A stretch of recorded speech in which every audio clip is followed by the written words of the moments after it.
Assalamualaikum warahmatullahi wabarakatuh. Perkenalkan, nama saya Liska Putri Wulana Zahwa dengan NIM E1E124056.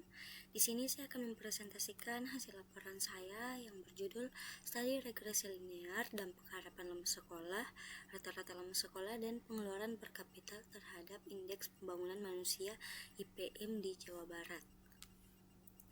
Saya dari jurusan Teknik Informatika, Fakultas Teknik Universitas Haloleo. Di sini ada daftar isi saya. Nah, jadi yang pertama itu kita ke bab 1 pendahuluan. Nah, latar belakangnya itu indeks pembangunan manusia IPM merupakan indikator penting untuk mengukur kualitas pembangunan manusia, mencakup dimensi pendidikan, kesehatan, dan juga standar hidup yang layak. Nah, di Provinsi Jawa Tengah, pencapaian IPM berbeda antara kabupaten atau kota akibat variasi akses pendidikan, kondisi ekonomi, dan infrastruktur. Nah, faktor-faktor seperti ini harapan lama sekolah atau X1 rata-rata lama sekolah, X2 dan pengeluaran per kapita itu disebut X3. Diyakini mempengaruhi IPM. Lalu penelitian ini menggunakan regresi linear berganda untuk menganalisis pengaruh simultan dan parsial ketiga variabel terhadap IPM, sehingga memberikan gambaran empiris yang dapat menjadi dasar pertimbangan kebijakan pembangunan daerah. Lalu ada rumusan masalah, apakah harapan lama sekolah, rata-rata lama sekolah, dan pengeluaran per kapita berpengaruh secara signifikan terhadap indeks pembangunan manusia pada tingkat kabupaten atau kota di Provinsi Jawa Barat. Nah, di sini regresi linear berganda adalah metode statistik yang digunakan untuk menganalisis pengaruh lebih dari satu variabel independen atau yang disebut itu X terhadap satu variabel dependen yang disebut itu Y. Nah, teknik ini membantu peneliti mengetahui seberapa besar kontribusi masing-masing variabel X secara parsial maupun simultan, serta digunakan untuk memprediksi nilai Y berdasarkan nilai-nilai variabel yang bebasnya. Nah, di dalam penelitian ini, regresi linear berganda digunakan untuk menguji pengaruh harapan lama sekolah atau yang disebut itu X1, rata-rata lama sekolah X2 dan pengeluaran per kapita X3 terhadap indeks pembangunan manusia Y. Melalui model ini dapat dilihat apakah peningkatan kualitas pendidikan dan kesejahteraan ekonomi benar-benar berhubungan dengan kenaikan IPM suatu daerah atau tidak. Lalu, regresi linear adalah salah satu metode analisis statistik yang digunakan untuk mengukur dan menjelaskan hubungan antara lebih dari satu variabel independen X1, X2, X3, dan seterusnya dengan satu variabel dependen yaitu Y. Metode ini memungkinkan peneliti mengetahui seberapa besar masing-masing variabel bebas memberikan pengaruh terhadap variabel terikat, baik secara simultan maupun parsial.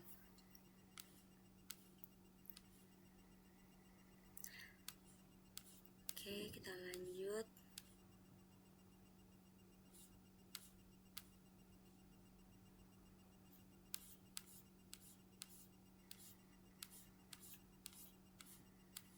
Nah, di sini jenis dan pendekatan penelitian.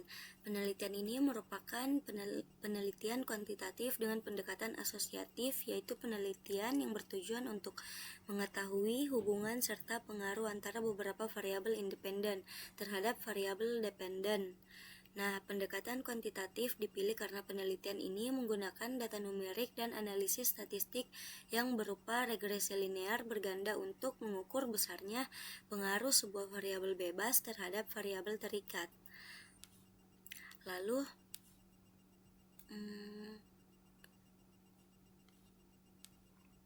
di sini variabel penelitian dan definisi operasional penelitian ini menggunakan satu variabel dependen yaitu Y dan 3 variabel independen yaitu X. Dengan penjelasannya,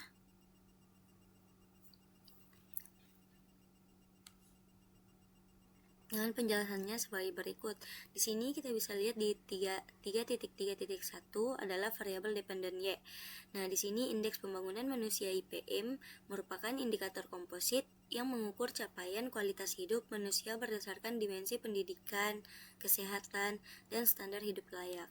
Nah, di 3.3.2 adalah variabel independen, yaitu X1 harapan lama sekolah atau HLS yang menggambarkan berapa tahun anak usia sekolah diprediksi akan menempuh pendidikan formal.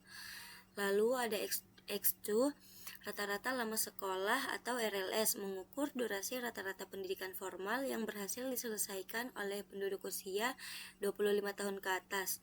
Nah, variabel ini memiliki pengaruh tertinggi dalam analisis regresi. Yang terakhir ada X3, pengeluaran per kapita. Nah, indikator standar hidup layak yang berdasarkan jumlah pengeluaran rata-rata penduduk dalam 1 tahun.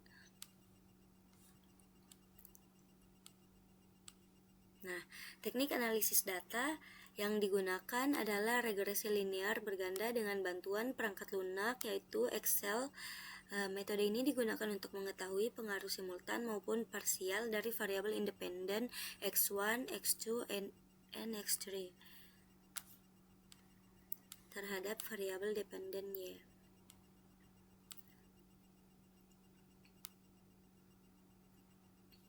Nah, di sini ada statistik deskriptif menjelaskan karakteristik data melalui nilai multiple R square, adjust R square, standard error, dan jumlah observasi. Nah, statistik deskriptif memberikan gambaran awal mengenai kekuatan hubungan antar variabel dan ketepatan model prediksi. Lalu ada 3.6.2 uji signifikan mode uji V. Nah, di sini uji V digunakan untuk mengetahui apakah variabel X1, X2, X3 secara simultan berpengaruh signifikan terhadap Y. Nah, hasil uji V pada data penelitian menunjukkan V hitung 584.025. Lalu ada signifikan 2384 dikali 10 pangkat min 27.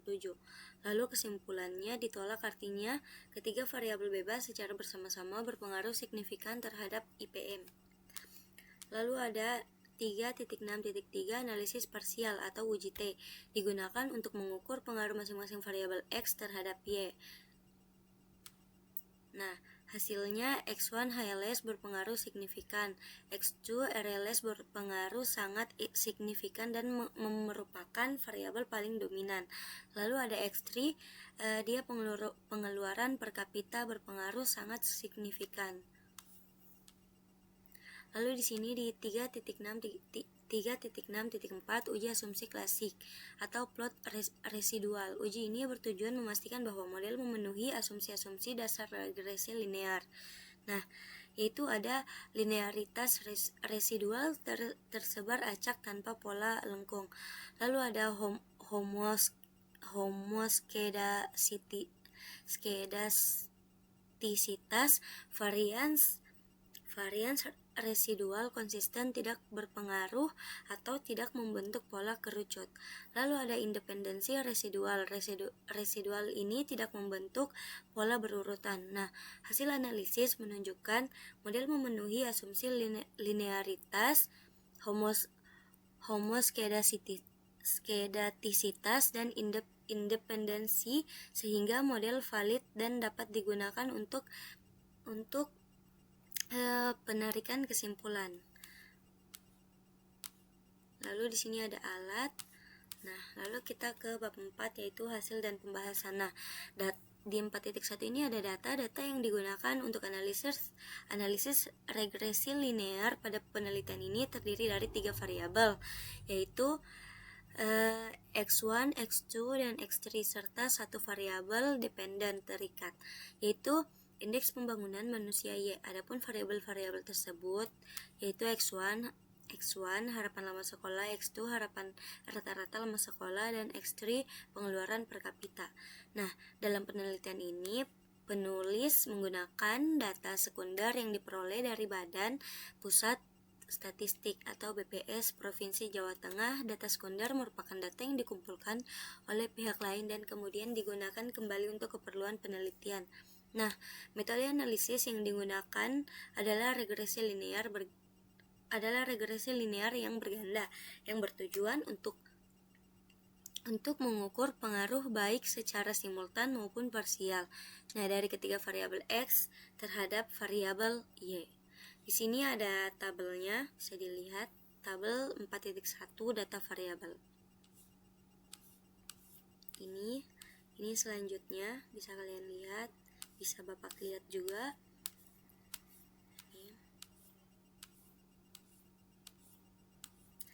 Nah, lalu di 4.2 ini ada statistik deskriptif.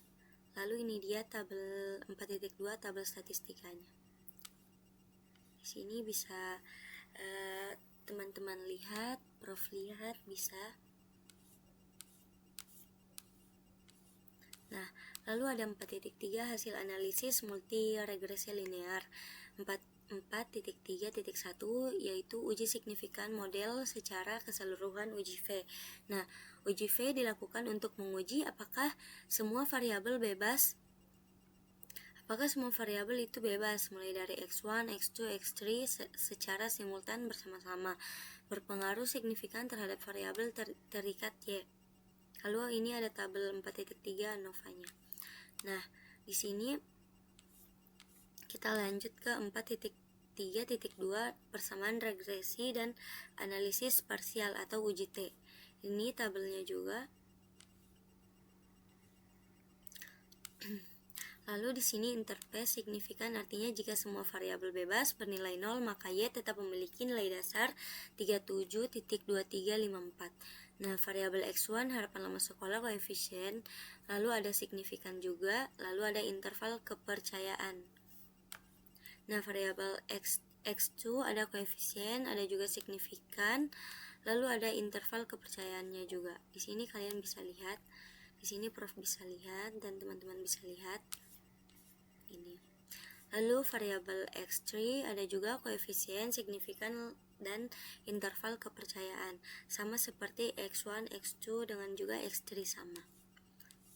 Nah, di sini meskipun X2 memiliki koefisien terbesar, diikuti oleh X1 yaitu 0,9296 dan X3 0,000754. Perlu diperhatikan bahwa koefisien tersebut belum distandarisasi. Perbedaan besar di antara nilai koefisien dapat disebabkan oleh perbedaan skala atau unit pengukuran dari masing-masing variabel bebas.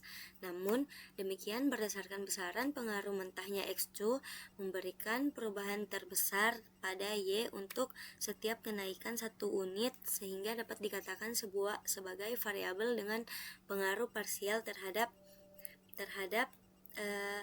terbesar dalam model ini. Lalu di sini ada 4.3.3 analisis diagnostik model. Di sini ada gambar 4.1 residual plot.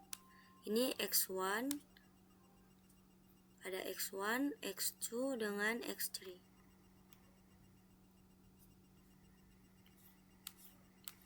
Nah, ketiga plot residual yang disajikan menggambarkan sebaran residual terhadap masing-masing variabel bebas, yaitu X1, X2, X3.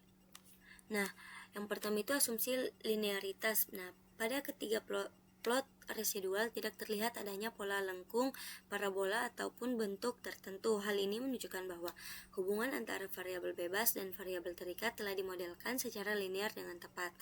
Lalu, yang kedua ada asumsi. Nah, sebaran residual pada semua plot tampak acak di sekitar garis 0, tanpa pola kerucut yang semakin melebar atau mengecil. Nah, pola sebaran ini menunjukkan bahwa variansi error bersifat konstan pada seluruh rentang nilai X sehingga asumsi terpenuhi. Nah, yang ketiga asumsi independensi residual. Residual ini tampak tersebar secara acak dan tidak membentuk pola tertentu. Tidak ada indikasi, struktur berurutan atau pola deret waktu.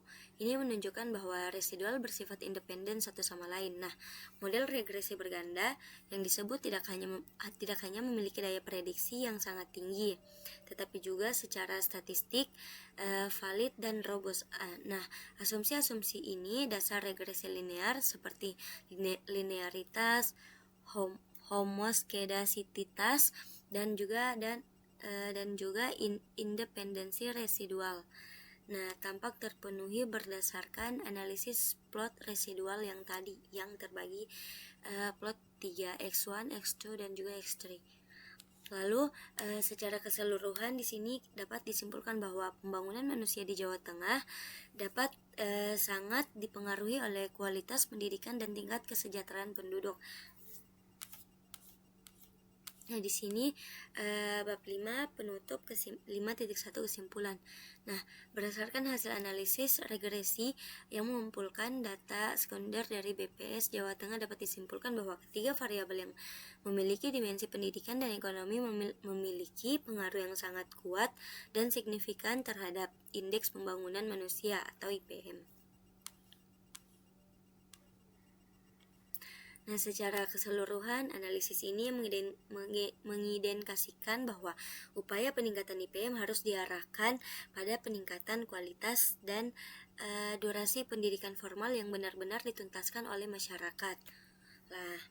Lalu sekaligus memperkuat kondisi ekonomi melalui peningkatan pengeluaran dan kesejahteraan masyarakat. Intervensi yang saling melengkapi pada dimensi pendidikan dan ekonomi akan memberikan dampak optimal terhadap capaian IPM di suatu wilayah. Nah, ini ini daftar pustakanya di halaman 17.